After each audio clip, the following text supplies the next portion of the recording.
So guys, let's enter in the next section of the course, which is product selection. This question of the product selection, what type of product should I choose, is a big barrier in the beginning when we're actually starting our dropshipping business.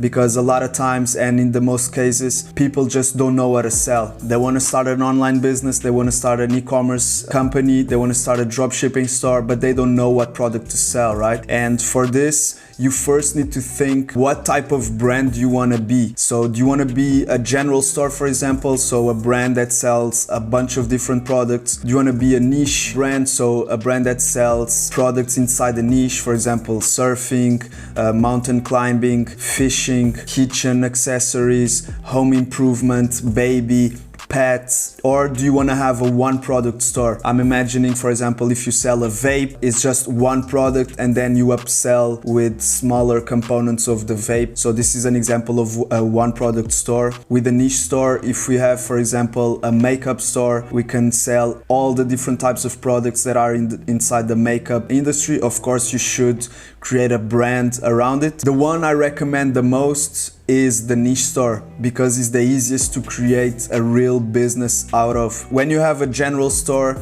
you have multiple products, you have multiple categories, it's hard to brand, might seem sketchy. I say this because a lot of dropshipping stores that are general, they seem sketchy as fuck. They sell a bunch of stuff, it's very random.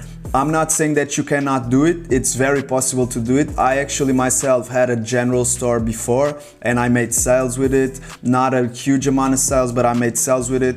But I created a concept around it. So the name of the store was Random Vibes and the headline was, if it's random, we have it. I created a store that basically just sold random products. It made sense with the name, and people, when they went to the website, it looked kind of funny, the type of products that were there, because they were very random. I had from like phone cases to games to backpacks, even funny kitchen accessories. At the end of the day, it was very random what I sold there. That's not for sure the way to go. That's one of the reasons I closed the store, because I couldn't focus on something. I was not seeing that going as a real brand. But I mean, it's very doable. If you find a cool concept, you can do a general store. What I advise is that you go with a niche store, because you have products of the same niche. It's easy to create a brand, easy to make upsells, gives more trust because you create a brand around it, right?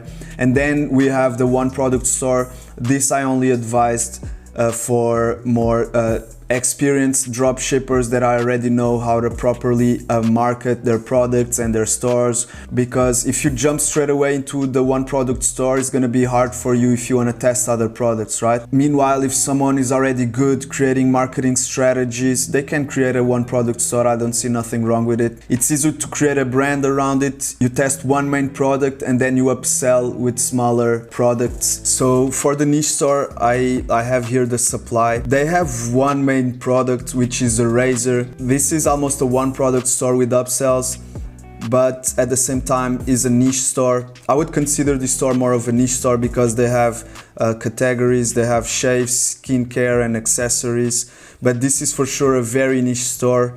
Looks really good. All the images look great. The website is extremely well designed, looks very professional. This is a really big company, and this is a really good example of a niche store. Even when you have a niche store, you should have 1, 2 or 3 main products. You have the kits to start with, some shaving cream, some post shave, and then we have more the skincare stuff right here. And then for the one product store, we have here the example of Myro. Myro is basically a deodorant and they only sell one product. They have a bunch of variants of the same product, but it's basically a very cool and natural deodorant brand. The website looks really good too. As you can see here, they have the mission.